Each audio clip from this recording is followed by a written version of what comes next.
Hello दोस्तों, आप सभी का स्वागत है। आज हम भारत की जनगणना जो 2011 में की गई थी उसके बारे में हम जानेंगे और यह भी जानेंगे कि जनगणना की शुरुआत कब से की गई भारत में और किसके समय में यह शुरू किया गया था। हम डिटेल में जानेंगे। चूँकि 2021 में 16वीं जनगणना किया जा रहा है, यह 15वीं जनगणना था 2011 में।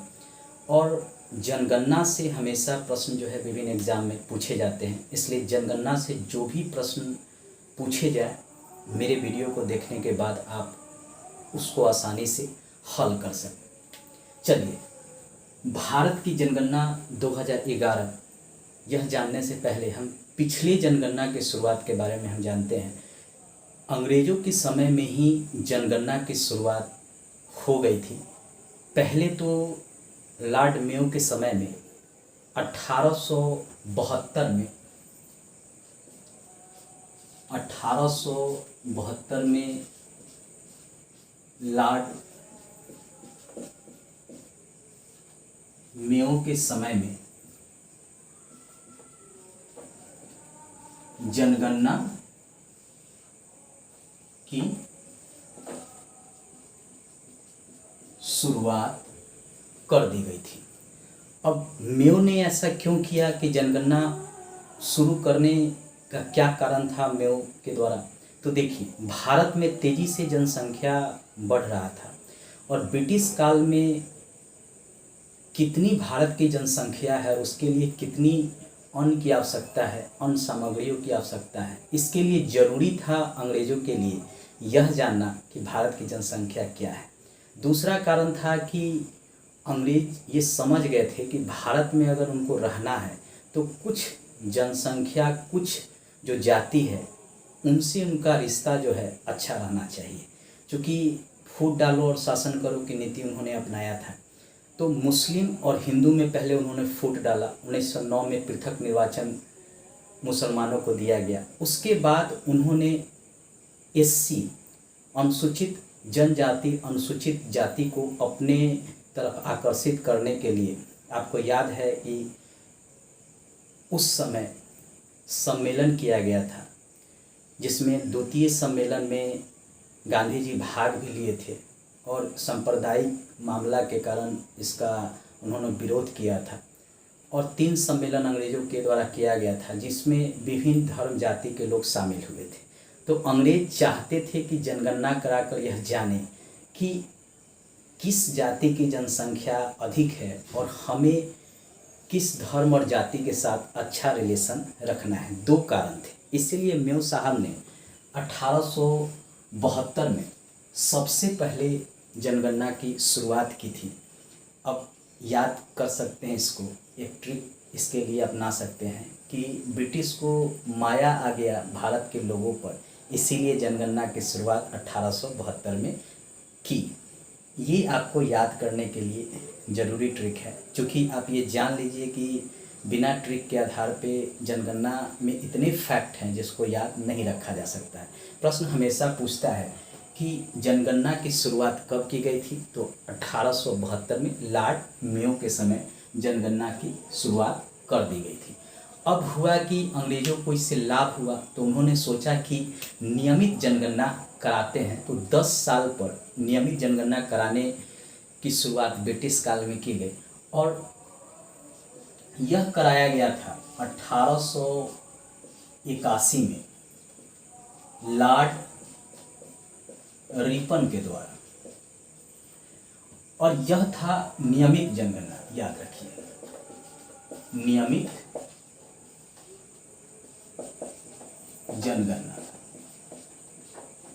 यह भी बराबर प्रश्न के रूप में विभिन्न एग्जाम में पूछा जाता है कि नियमित जनगणना की शुरुआत किस गवर्नर जनरल के काल में किया गया था, तो लॉर्ड रिपन के समय किया गया था। ईस्वी सन भी पूछता है, तो याद रखिएगा 1881 लॉर्ड रिपन उस समय गवर्नर जनरल थे, उन्हीं के समय जो है नियमित जनगणना कराया गया था और यह कराया जाता था 10 साल पर।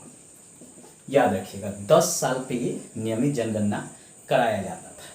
अब जो ये 1881 में लॉर्ड रिपन के समय नियमित जनगणना कराया गया, तो उस समय की जनगणना आयुक्त, जनगणना आयुक्त भी रहे होंगे। जैसे भारत में वर्तमान में जनगणना आयुक्त विवेक जोशी है। तो 1881 में जो जनगणना कराया गया था रिपन के द्वारा, लॉर्ड रिपन के द्वारा, उस समय जनगणना आयुक्त जो थे वह बनाए गए थे डब्ल्यू प्लोडन को। कभी कभी ये भी प्रश्न में पूछ लेता है कि 1881 में जो जनगणना कराया गया था ब्रिटिश काल में, उस समय जनगणना आयुक्त कौन थे? तो डब्ल्यू प्लोडन थे। अब भारत को आज़ादी मिला 1947 में। तो भारत के आज़ादी मिलने के बाद पंडित जवाहरलाल नेहरू प्रथम प्रधानमंत्री बने और उप प्रधानमंत्री वल्लभ भाई पटेल बने। तो हुआ कि जनगणना को जो है कराया जाए 10 साल पे, ताकि यह पता चले कि भारत की आबादी वर्तमान में क्या है।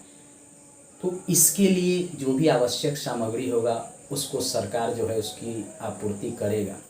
तो पंडित जवाहरलाल नेहरू ने भी आज़ादी के बाद प्रथम जनगणना 1951 में कराया था। उस समय प्रधानमंत्री जवाहरलाल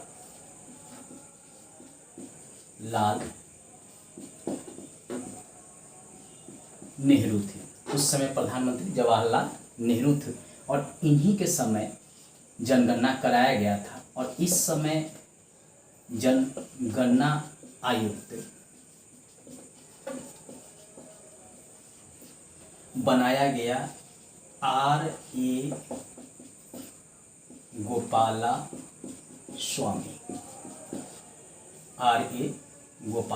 स्वामी को इस समय जो जनगणना कराया गया था, स्वतंत्र भारत की प्रथम जनगणना था। तो इस समय जनगणना आयुक्त जो है R.A. गोपाला स्वामी बनाया गया था। कभी कभी प्रश्न पूछता है कि आज़ादी के बाद भारत में जनगणना कब कराया गया था? तो याद रखिएगा 1951 में कराया गया था और उस समय के प्रधानमंत्री जवाहरलाल नेहरू थे और उन्हीं के निर्देशन में यह जनगणना कराया गया था। और जनगणना आयुक्त जो थे R.A. गोपाला स्वामी। यह स्वतंत्र भारत की प्रथम जनगणना था।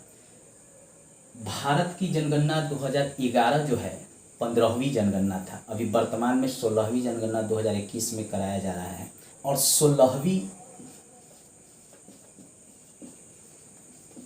जनगणना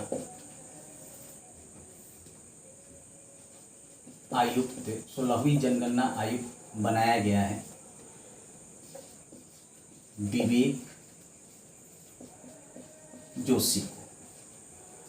यह 16वीं जनगणना जो कराया जा रहा है 2021 में, उसके ये जनगणना आयुक्त हैं विवेक जोशी।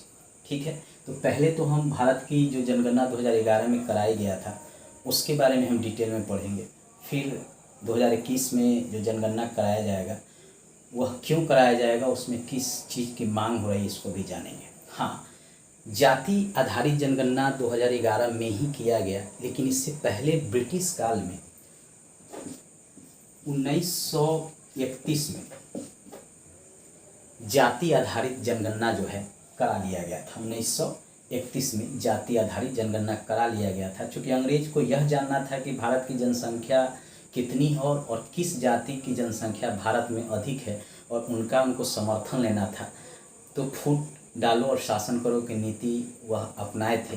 तो 1931 में ही अगर पूछे कि जाति आधारित जनगणना कब शुरुआत की गई थी तो 1931 में, और बाद में आज़ादी के बाद कब शुरू किया गया था तो 2011 में जाति आधारित जनगणना कराया गया था।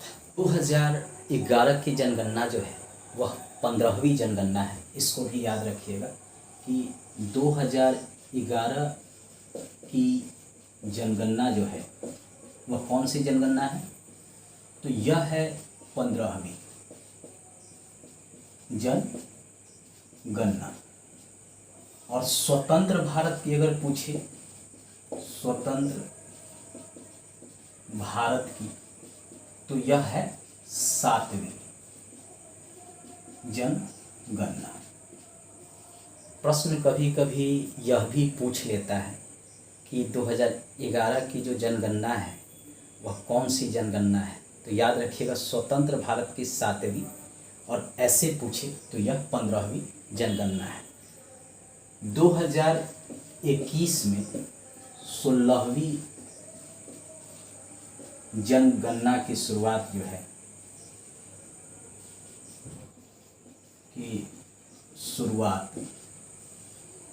कर दी गई है, और इसमें भी जाति आधारित जनगणना की बात की जा रही है।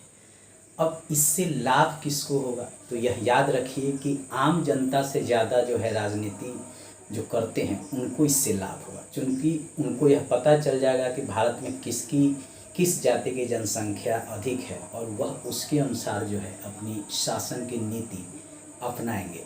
तो जनता से ज़्यादा जो है राजनेताओं को इससे लाभ है। फिर भी मांग उठ रहा है, इससे लाभ भी है, क्योंकि भारत में किस जाति की संख्या अधिक है, कौन अधिक शिक्षित है, कहाँ महिला पुरुष का दर जो है, रेशियो जो है कम है, तो इस सब पर भी ध्यान दिया जाएगा और उसका विकास भी किया जा सकता है। चलिए, अब है कि जाति आधारित जनगणना की शुरुआत जो है, हम पहले ही बताए थे कि 1931 में ही ब्रिटिश काल में कर दिया गया था।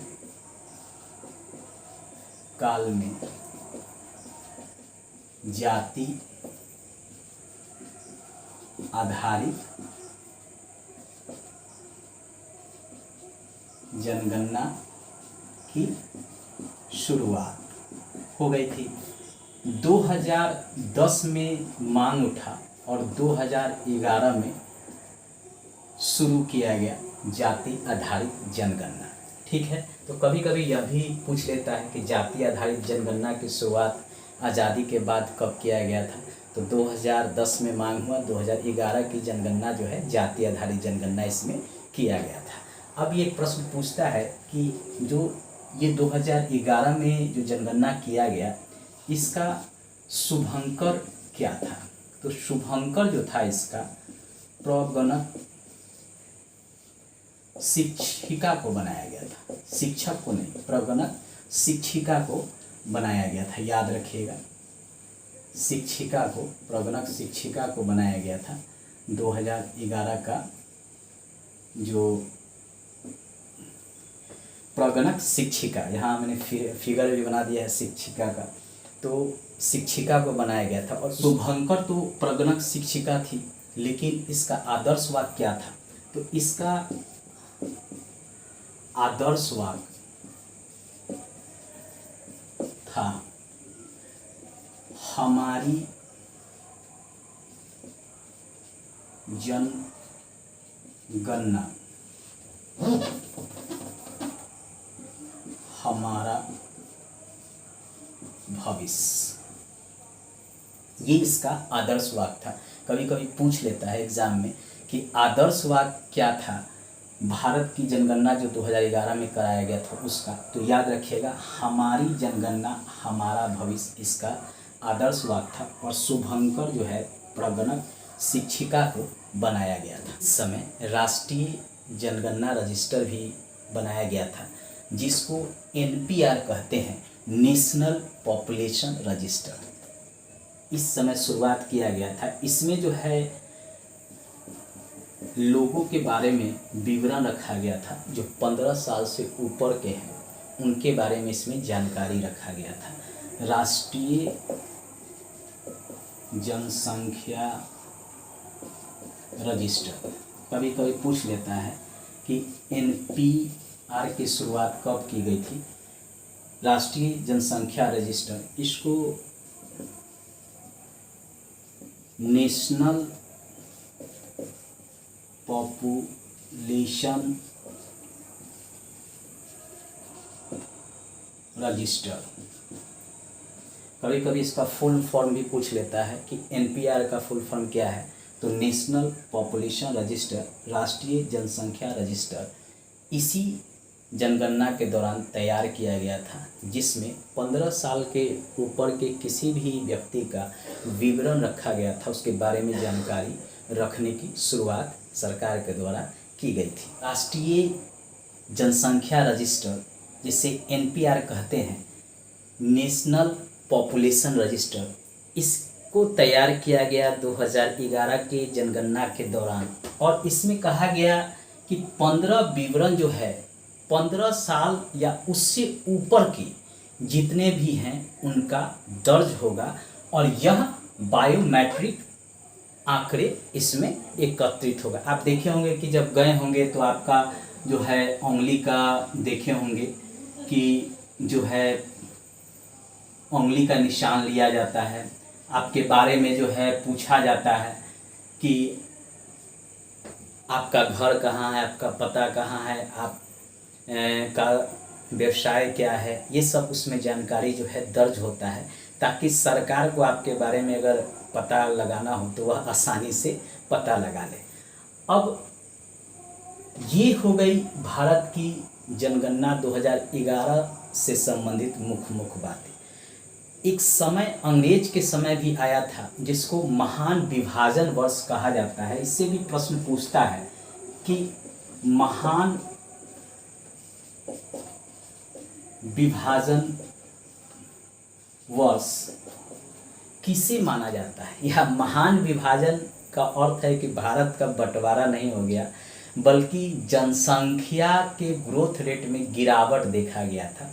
और यह वर्ष था 1921 का वर्ष, जिसमें निगेटिव ग्रोथ देखा गया, 0.31% का गिरावट देखा गया जनसंख्या में। इसीलिए इसको कहा जाता है महान विभाजन वर्ष जनसंख्या के दृष्टिकोण से। और बार बार ये प्रश्न पूछता है, हर एग्ज़ाम में जो है इसको जो है बार बार पूछता है। अब आज़ादी के बाद भारत में तेज़ी से जनसंख्या का विकास हुआ, वह भी जान लीजिए। यहाँ पे क्या हुआ कि जनसंख्या पहले बढ़ रहा था, अब तेज़ी से जो है यहाँ गिर गया जनसंख्या। अब ये गिर गया यानी ये जनसंख्या अगर प्रतिशत में देखा जाए तो 0.31% की गिरावट, यहाँ में गिरावट 1921 में हो गई। और जनसंख्या में तेज़ी से विकास जो है वह 1961 से 71 के बीच जो है आज़ादी के बाद तेज़ी से विकास हुआ। किसमें? जनसंख्या में तेज़ी से विकास हुआ। कभी कभी पूछता है कि तीव्र गति से विकास किस वर्ष हुआ है, तो 1961 से 71 के बीच जो है तेज़ी से विकास हुआ है। के लिए जनसंख्या की तेज़ी से विकास को रोकने के लिए, इसके लिए राष्ट्रीय जनसंख्या नीति 2000 में लाया गया। और यह कहा गया कि 2045 तक भारत की जनसंख्या में स्थिरता लाया जाएगा। यानी जो तेज़ी से जो जनसंख्या का विकास हो रहा है उसको रोका जाएगा, ताकि लोगों की मूलभूत आवश्यकताओं की पूर्ति सरकार के द्वारा किया जा सके। इसके लिए 2045 को निर्धारित किया गया है जनसंख्या स्थिरता प्राप्त करने के। भारत का लक्ष्य है कि 2045 तक भारत की जो जनसंख्या का जो विकास दर है, ग्रोथ रेट है, उसको जो है सीमित किया जाएगा, ताकि जो तेज़ी से जो जनसंख्या बढ़ रहा है वह न बढ़े और लोगों की आवश्यकताओं की पूर्ति जो है आसानी से हो सके। तो यह भी प्रश्न पूछता है कि राष्ट्रीय जनसंख्या नीति कब लाया गया, तो 2000 में लाया गया। इसका लक्ष्य क्या है, तो 2045 तक जनसंख्या स्थिरता प्राप्त करना।